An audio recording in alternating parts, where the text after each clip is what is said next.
बऱ्याच दिवसापासून मनात असं ठरवलं होतं की कुटुंबातील लोकांसोबत कुठेतरी बाहेर फिरायला जाऊया. त्यामुळे संधी मिळाली आणि आम्ही स्वतःच्या गाडीने बाहेर फिरण्याचा विचार केला. आमच्या गाडीमध्ये 7 लोक होते, कुटुंबातलेच. त्यामुळे आम्ही इनोवाने नेपाळला जायचं ठरवलं. नेपाळला जाताना आम्ही बुद्धगयाला थांबणार होतो आणि तिथून आम्ही नेपाळला जाणार होतो. नेपाळला जाण्याचं जेव्हा ठरवलं, बुद्धगयाला मी गेलो, तेव्हा तिथे कळलं की तिथे कर्फ्यू आहे आणि मग आम्ही तिथे न जाण्याचा विचार केला. पण आता कुठे जायचं? ठरवलं तर होतं की कुठेतरी बाहेर जायचं आहे.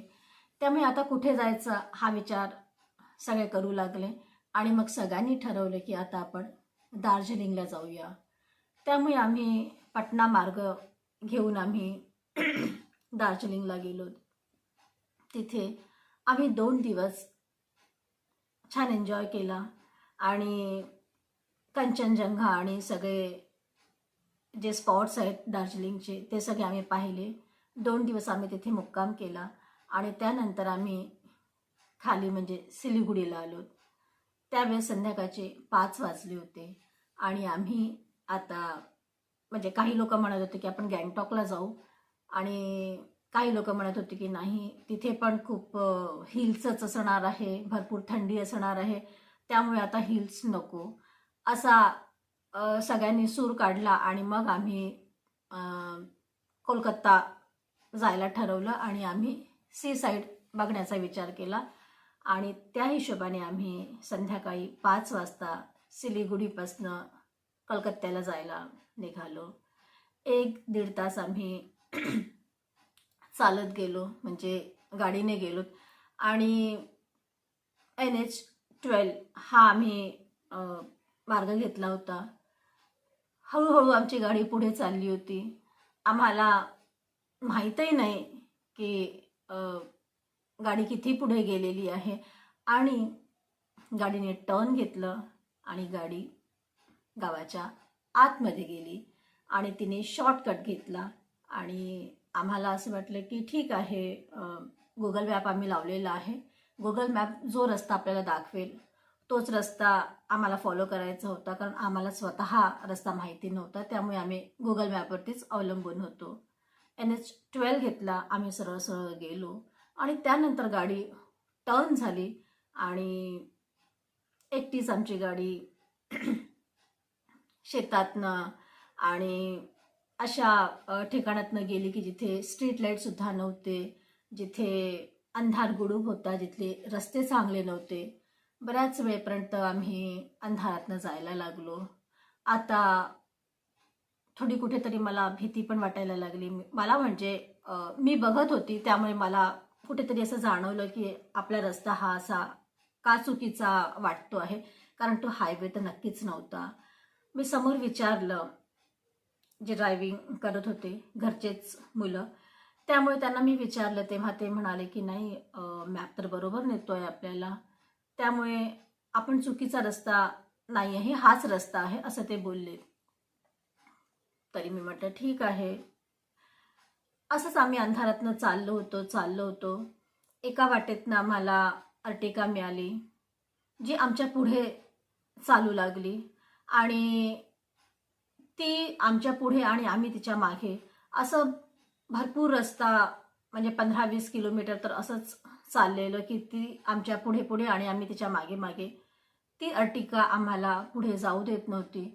आम्ही 2-3दा ओव्हरटेक करण्याचा प्रयत्न केला, पण तिने आमच्यापेक्षा स्पीड वाढवली आणि आम्हाला तिने पुढे जाऊच दिलं नाही. नंतर तिने तो रस्ता म्हणजे ती गाडी अगदी मधोमध चालवायला लागली. रस्ते तर खूपच अरुंद होते तिथे, त्यामुळे एकच गाडी बरोबर निघू शकत नव्हती, तर दुसरी गाडीला मागेच राहावं लागणार होतं. पण जिथे कुठे आम्हाला थोडा रस्ता मिळाला तर आम्ही तिच्या पुढे जाण्याचा प्रयत्न केला, पण गाडीने आम्हाला पुढे जाऊ दिलं नाही. हा प्रकार आम्हाला खूप विचित्र वाटला. तिथे अर्टिका आणि इनोवा ह्या 2च गाड्या चाललेल्या होत्या. काही ठिकाणी आम्हाला 2-4 दुकान, काही लोक असे मिळाले, पण भरपूर वेळ अंधारातच आम्हाला जावं लागलं.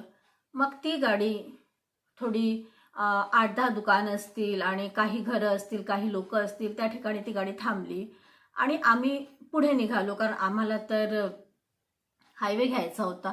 त्यामुळे आम्ही तोच रस्ता घेऊन पुढे गेलो जो आम्हाला गुगल मॅपने सांगितला. पुढे पुढे आम्ही चालत होतो. मला कुठेतरी भीती पण वाटत होती की आम्ही हे अंधाऱ्या रस्त्यात एकटी गाडी आमची कुठे चाललेली आहे. मग काही ठिकाणी काही लोक दिसले. त्यांना थांबून आम्ही विचारलं की हा रस्ता कलकत्त्याला जाणाराच आहे का? तर ते पण म्हणाले की हो, हा सरळ सरळ तुम्ही जा आणि लेफ्ट टर्न करा, त्याच्यानंतर तुम्ही सरळ गेला तर तुम्हाला नक्कीच हायवे मिळेल, असं त्यांनी सांगितलं. आणि आम्हालाही मॅपने सांगितलं होतं, त्यामुळे आम्ही त्याच हिशोबाने चाललो होतो. परत आम्ही अंधारातनं एकटेच चाललो होतो. काही ठिकाणी आम्हाला खूप गर्दी दिसली आणि त्या रस्त्याच्या ठिकाणी जिथे लाईट नव्हतं, स्ट्रीट लाईट नव्हतं, रस्ते छोटेसे होते, रहदारी नव्हती, लोक नव्हते, त्या ठिकाणी काही थोडे 8-10 घरं आम्हाला दिसले. त्या घरासमोर आमचा रस्ता ब्लॉक केला एका ट्रॅक्टरने आणि ट्रॅक्टर उभा असल्यामुळे आम्ही तो रस्ता क्रॉस करू शकत नव्हतो. आणि तिथे सगळ्या लोकांची एकच गर्दी जमली आणि ते म्हणाले, अरे तुम्ही लोक तर ॲक्सिडेंट करून पळालेले आहात, उतरा उतरा उतरा, तुम्ही बाहेर उतरा, तुम्ही ॲक्सिडेंट केलेला आहे. पण आम्ही ॲक्सिडेंट केलेला नव्हता, कारण तिथे असं काही नव्हतंच ॲक्सिडेंट करण्यासाठी. लोक नव्हते, कमी लोक होते, ॲक्सिडेंटचा तर काही प्रश्नच नव्हता. पण ते आम्हाला म्हणायला लागले. आम्ही खूप घाबरून गेलो, कारण आमच्या इनोव्हामध्ये 7 लोक आम्ही, त्याच्यातनं 3 स्त्रिया आणि 4 पुरुष असे लोक त्या गाडीमध्ये होते. आणि त्या गाडीला सगळ्या 60-70 लोकांनी वेढलेलं.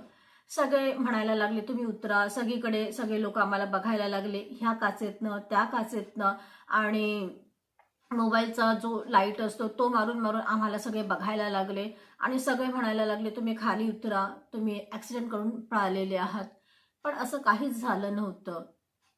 समोर बसणारे जे होते, जे ड्रायव्हिंग सीटवरती जे 2 लोक होते, ते आमच्या ग्रुपमधले सगळ्यात लहान मुलं होते. तर तेच ड्रायव्हिंग करत होते आणि आम्हाला घेऊन जाणारे तेच होते. पण तिथून एक तर खूप घाबरलेला, पण दुसराही घाबरलेला, पण त्याने अशी हिंमत दाखवली की तो घाबरलेला नाही असं त्याने शो केलेला आहे. जेव्हा ते लोक म्हणाले की नाही तुम्ही बाहेर निघा, तुम्ही ॲक्सिडेंट केलेला आहे, तिथे छोट्या मुलीला लागलेलं आहे, ती पडलेली आहे, तिला हॉस्पिटलला घेऊन जायचं आहे, तुम्ही ॲक्सिडेंट करून पळालेले आहेत, तुम्ही बाहेर या. पण आम्ही कोणीच बाहेर गेलेलो नाही आणि आम्ही काचा सगळ्या गाडीच्या वर केल्या होत्या आणि गाडीला लॉक केलं होतं.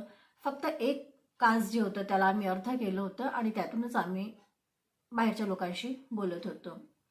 मागच्या सीटमध्ये बसणारे लोकांनी पोलिसांना कॉल केला, पण पोलीस म्हणाले हो आम्ही येतो. पण ते आले नाही. 10 मिनिटं होऊन गेले. आम्ही परत त्यांना फोन केला, तर ते म्हणाले की हो आम्ही आता येऊ. आणि परत 10 मिनिटं होऊन गेले, ते काही आले नाही. परत तिसऱ्यांदा जेव्हा त्यांना फोन केला तेव्हा त्यांचा सूर असा होता की ते येणार नाही बहुतेक, असं त्यांना त्यांच्या बोलण्यावरून वाटत होतं. कारण 2दा फोन केल्यावरती, लोकेशन पाठवल्यावरती सुद्धा ते लोक आले नाही. आणि तिसऱ्यांदा ते म्हणाले की तुम्ही लोकेशन पाठवा, आम्ही येऊ आमच्या वेळेत वगैरे असं. आम्हाला असं वाटलं की आता पोलिसांकडनं आम्हाला काहीच हेल्प मिळणार नाही. तेव्हा आम्ही सगळेच घाबरून गेलो. आता काय करायचं? जे काय करायचं होतं ते समोरच्या लोकांनाच करायचं होतं.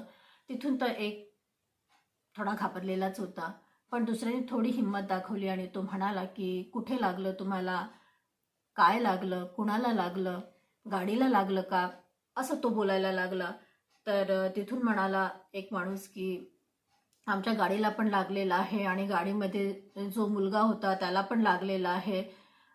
तर असं सगळं ते म्हणायला लागले.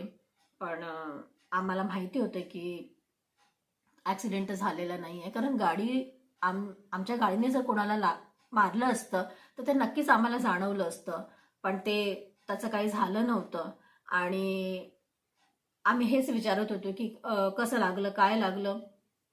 तर त्यातून एक म्हणाला की काही लागलं बिगलं नाही आहे, पण तुम्हाला आम्ही जाऊ देणार नाही, तुमच्याजवळ काय आहे ते आम्हाला सांगा. मग ते सरळ पैशावरती आले आणि ते पैशाचं बोलायला लागले. कोणी 15,000, कोणी 20,000, कोणी 10,000 असं हवं त्यांच्या तोंडातनं जे जे शब्द निघत होते, पैशाचे आकडे निघत होते, ते सगळे तसं तसं बोलत होते. पण आम्ही त्यांना म्हटलं की म्हणजे समोर जे मुलं बसले होते त्यांनीच म्हटलं की आमच्याकडे इतका पैसा नाही आहे, आम्ही एवढं नाही देऊ शकत. पण ते म्हणाले की नाही, त्याशिवाय तुम्ही जाऊ शकणार नाही, कारण जिथे ॲक्सिडेंट झालेला आहे तो कुठेतरी, ते लोक कुठेतरी फोन करत होते आणि त्या हिशोबाने तिथून त्यांना इन्स्ट्रक्शन्स मिळत होते, त्या हिशोबाने ते आमच्याशी बोलत होते. आणि ते म्हणत होते की ॲक्सिडेंट झालेला आहे तर तुम्हाला तर द्यावंच लागणार आहे, आमची गाडी पण तुटलेली फुटलेली आहे, तर त्याचा पण मोबदला तुम्हाला द्यावा लागेल. पण ते जेवढी रक्कम म्हणत होते तेवढी रक्कम देणं तर शक्यच नव्हतं. मग कमी जास्त करून आम्ही 5,000वरती तयार झालो. ते म्हणाले की 5,000 आम्हाला द्या, त्याशिवाय तुम्ही इथून जाऊ शकत नाही. आणि आमच्याजवळ काही ऑप्शन नव्हता, कारण पोलिसांनी पण हात टेकले होते. पोलीससुद्धा यायला तयार नव्हते, कारण कुठेतरी गुन्हा झाल्याशिवाय, जीव गेल्याशिवाय पोलिसांची मदत तर सहजासहजी होत नाही आणि ते लोक त्या गोष्टीला खूप सिरियसली घेत पण नाही, असं आम्हाला स्वतःला सुद्धा जाणवलं. आणि आमच्याकडे काही ऑप्शन नव्हतं. आमच्यासोबत आमची आई पण होती आणि आईने दागिने घातलेले होते, बहिणीच्या अंगावरती पण दागिने होते. आणि त्यामुळे कुठेतरी असं वाटलं की 5,000मध्ये जर आपण वाचू शकत असू, आपला जीव वाचवणं खूप महत्त्वाचं होतं. काहीही होऊ शकलं असतं. गाडीमध्ये टम्म पेट्रोल भरलेलं होतं, ते आमची गाडी फोडू शकले असते, ते आमच्या गाडीला जाळू शकले असते, काहीही होऊ शकलं असतं. आणि ते आम्हाला ज्या हिशोबाने बाहेर बोलवत होते, आम्ही जर बाहेर गेलो असतो तर नक्कीच दुसऱ्या दिवशी आम्ही सुद्धा पेपरलाच आलो असतो, असंच कदाचित आम्हाला वाटलं होतं. त्यामुळे आमच्या समोर जो आमच्या फॅमिलीतला सगळ्यात लहान मुलगा, जो मला नाही वाटत की खूप जास्त तो बोलणारा आहे, खूपदा बोललं तरी तो हो आणि हा बोलणाराच होता, म्हणजे हो किंवा नाही असंच उत्तर देणारा जो मुलगा होता, त्या मुलाने ती सगळी सिच्युएशन हँडल केलं आणि तो म्हणाला की ठीक आहे, 5,000मध्ये तुम्ही डन करा आणि आम्ही 5,000 देतो. त्याने कॅश न देता गुगल पेने त्याच्या अकाउंटमध्ये पैसे पाठवले. त्यांनी आम्हाला मार्ग दिला, त्यांनी आपलं ट्रॅक्टर बाजूला केला आणि आम्हाला त्यांनी जाऊ दिलं. थोड्या वेळपर्यंत कोणीच कोणाशी काहीच बोललेलं नाही आणि सगळे त्या शॉकमधून बाहेर पडले पण नव्हते. थोड्या दूर आम्ही गेलो. तिथे गेल्यावरती जेव्हा आम्हाला असं वाटलं की आता आम्हाला हायवे मिळाला, त्यानंतर आम्ही सगळे खुश झालो आणि हसायला लागलो आणि आमच्या डोळ्यामध्ये कुठेतरी भीतीचं वातावरण पण होतं, ते थोडं निघालं होतं. पण तरी कुठे ना कुठे भीती होती आम्हाला. हायवे मिळाला आम्हाला आणि आम्ही खुश झालो. आणि त्यानंतर सगळे म्हणायला लागले की रडायचं नसते, लढायचं असते. हे जे स्टोरीचं जी टॅगलाईन आहे माझी, ती सगळे म्हणायला लागले आणि सगळे थोडे खुश झाले. पण आमचं असं होतं की आम्हाला पोलीस स्टेशनला कंप्लेंट तर आम्हाला करायची नव्हती, पण इन्फॉर्म करायचं होतं. त्यामुळे हायवे आम्हाला लागलं. तर तिथे हायवेच्या जवळ जे पेट्रोल पंप होतं, त्या पेट्रोल पंपच्या जवळ आम्हाला पोलीस स्टेशन मिळालं आणि आम्ही तिथे जाऊन पोलिसांना सांगितलं की आमच्यासोबत असं घडलेलं आहे. त्यांनी खूप जास्त रिॲक्ट केलं नाही, पण ते हे बोलले की तुम्ही आता हायवे घ्या आणि हायवेनेच जा, इकडे तिकडे तुम्ही वळू नका आणि हायवेला काही सोडू नका. एवढं त्यांनी आम्हाला मार्गदर्शन केलं आणि आम्ही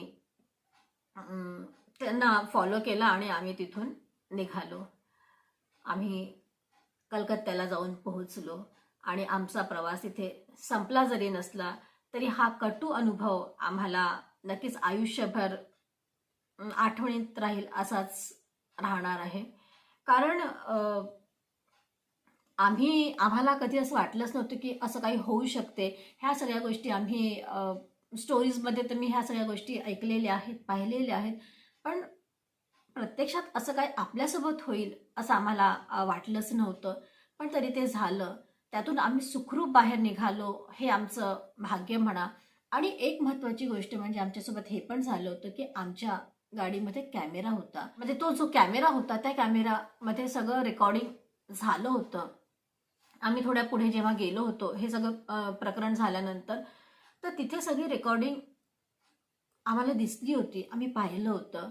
पण आम्ही हा विचार केला की घरी गेल्यावरती आम्ही म्हणजे हॉटेलमध्ये गेल्यावरती आम्ही निवांत सगळं बघू आरामात. पण जेव्हा आम्ही हॉटेलमध्ये गेलो आणि पाहिलं तर तिथे तेवढाच भाग नव्हता. म्हणजे त्याच्या आधीचा होता, त्याच्या नंतरचा होता. पण तो जो पार्ट आमच्यासोबत आम्हाला लोकांनी तिथे घेरलं, तोच एक पार्ट तिथे नव्हता. हे पण आमच्यासाठी खूप शॉकिंग होतं. ऑफकोर्स त्याच्यामध्ये टेक्नॉलॉजीचा काहीतरी पार्ट असेल. त्यामुळे असं काहीतरी अद्भुत किंवा विचित्र किंवा ब्लॅक मॅजिक असा काही प्रकार नक्कीच तो नव्हता. टेक्नॉलॉजीचा काही प्रकार असेल, तो सेव्ह झालं नसेल, काहीतरी झालं असेल की ते डिलीट झालं असेल. पण तो एक पार्ट आमच्यासाठी थोडा शॉकिंग होता की बाकी सगळं रेकॉर्डिंग तिथे होतं आणि तेच नव्हतं. पण आम्ही सुखरूप बाहेर पडलो त्या संकटातनं. आमची म्हणजे सगळं व्यवस्थित आमच्यासोबत झालं. जे खूप वाईट होऊ शकलं असतं त्याच्यातून आम्ही सुखरूप बाहेर पडलो. हे आमच्यासाठी खूप महत्त्वाची गोष्ट होती. पण मला आता हेच म्हणावंसं वाटते की प्रवासात जाताना कधीही दागिने घालून जाऊ नका आणि शक्यतोवर हायवेज घ्या. कुठलाही शॉर्टकट मारू नका. आणि आम्ही पण ते मारलं नव्हतं, पण ते हायवेवरून कशी गाडी टर्न झाली हे पण आम्हाला कळलं नव्हतं. आणि जेव्हा ती अंधारात गेली तेव्हाच ते आम्हाला जाणवलं की आम्ही कुठेतरी चुकीच्या रस्त्याने गेलेलो आहे. तुम्ही लोक असं करू नका. तुम्ही अलर्ट राहा आणि कुठलाही धोका येण्याच्या आधी तपासा की काय होत आहे आपल्यासोबत आणि कुणाला ना कुणाला आपण कुठे जातो हे माहीत असायला पाहिजे. त्यामुळे सेफ प्रवास हा होऊ शकतो. याबद्दल तुम्हाला काय वाटते कमेंट्स करून नक्की कळवा. तुम्ही पाहताय social worker Sujata, real crime stories, ज्यामध्ये सत्य आहे पण त्यावरती विश्वास ठेवणं कठीण आहे. परत भेटूया पुढल्या वळणावरती. तेव्हापर्यंत लाईक करा, कमेंट्स करा, शेअर करा आणि सबस्क्राईब तर कराच करा.